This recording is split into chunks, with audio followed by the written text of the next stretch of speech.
the height of the lockdowns, people became increasingly wary of outsiders. Taking matters into their own hands, we heard several reports of citizens slashing tires and loosening bolts on cars who had license plates like mine. The feeling of otherness spread in my veins with a weariness that never really fully dissipated. I became increasingly aware of how my partner and I spoke, and even more so, fearful that my one lifeline, my vehicle, would be vandalized just because she had an Oregon license plate in Canada.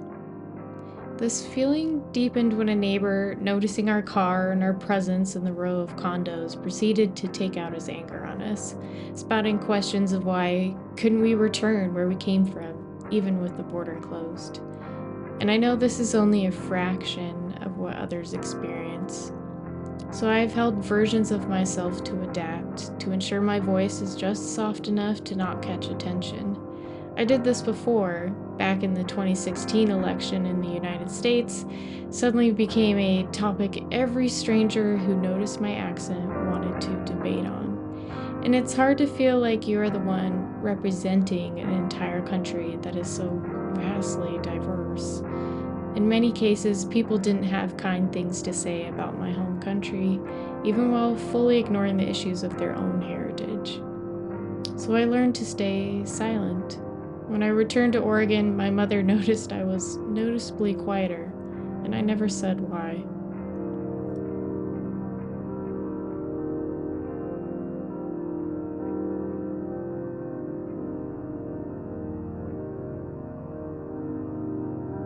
After 2 years of being in Canada at the height of the pandemic, we returned to New Zealand when the borders opened. I had hoped those feelings of otherness would disappear, that I would somehow land and feel an overwhelming sense of belonging. I would greet old friends as if no time had passed, and I would walk through the streets feeling like I was connected to something. But upon returning, I realized this idea only lived in my imagination. Walking the streets of where I used to live was a reminder of what I hadn't achieved. It was a physical world that showed my absence and created a heavy weight dragging behind me. My friendships had changed, and I found that I was a stranger again in a new place, weary of my voice standing out, weary of not belonging. People don't think of the word immigrant as looking like me. In many cases, people view immigration as refugees or what they perceive to be illegal border crossings. Even my home state has so much rhetoric around immigrants, it is often perceived as a bad word. I wish people knew how hard it was for immigrants from every situation or walk of life. This road is not easier. We forget that many of us are descendants of immigrants. We seemingly have misplaced the stories of our ancestors.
In 2014, I was living in Thailand as a student. On one particular evening, on the tsunami-stricken side of a tourist island, an older gentleman spoke of his lack of citizenship. They were sea gypsies that for generations occupied the ocean near multiple countries. Now, with their grandchildren going to school on land, they found the struggle to receive status. No country wanted to claim them, and no country offered a way to citizenship that would give any freedom. It was in that conversation that I learned how much I took my own citizenship for granted. In many countries, you have to prove your right to stay. I was born in the US. I've had 2 work visas for New Zealand based on my relationship with Tom. And now I have a relationship-based visa that has given me residency. But even residency comes with conditions. My travel is limited, and in many cases, I won't even be considered for certain jobs because I don't have permanent residency or citizenship. But in 2 years, I will be able to apply for permanent residency provided I meet the conditions. And in 5 years from then, I could apply for citizenship, provided the rules don't change. Until that day comes, I am in limbo, allowed to be here, but without any guarantee.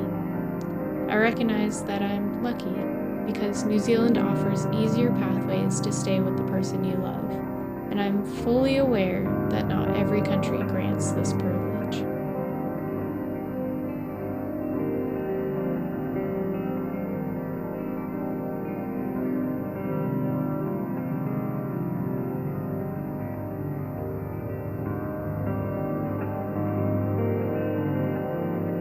When the lockdowns came and many offices shut due to COVID, immigrants were held in an even more state of limbo. I watched horrified as immigrants from the United States were flooding to the Canadian border to seek asylum, because despite having valid visas for over a decade in the United States, they were unable to renew them with the offices closed. This could mean deportation, despite them playing by every rule to live life in the United States. They rather would have risked crossing into Canada than to experience being deported out of the United States. This was a risk that Tom and I also weren't willing to take. We knew if we crossed into the United States without the right paperwork for us to move on to the next location, we would be separated. Deportation is permanently on your record and will bar you from ever returning. Yet despite individuals trying to play by all the rules and all the mounds of paperwork, we heard horror story after horror story of families and couples being separated. Just like the people on the news, we did not want to be one of those horror stories.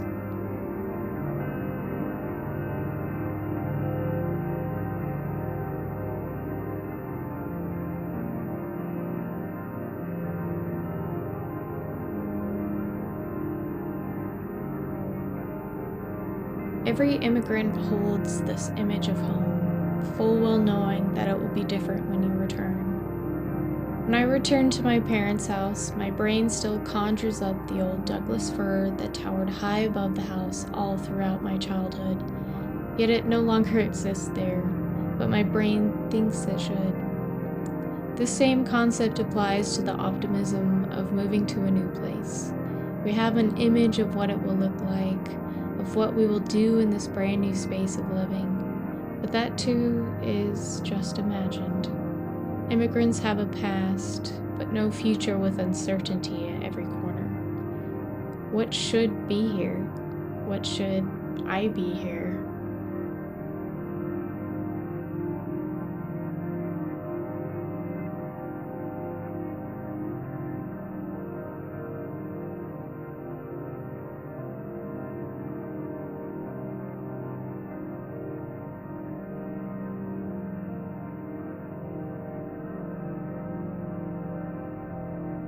Amaryllis' book is her own personal journey of connecting with her family's history, but so many of the concepts in her book and quoted essays from other authors resonate with my own journey of homeland and belonging. And I imagine it will be something that my own children will feel too, when they grow up in a household that delicately balances the migrations of the past with the right to a future here in Aotearoa. This concept isn't unique to just migrations, though. When I was in university, I felt an incredible amount of otherness that seeded a rot into my own roots. I didn't feel I belonged, despite me holding the same accent and vernacular as those around me. This feeling surprisingly led to unique conversations with others who lived on the edge of social circles.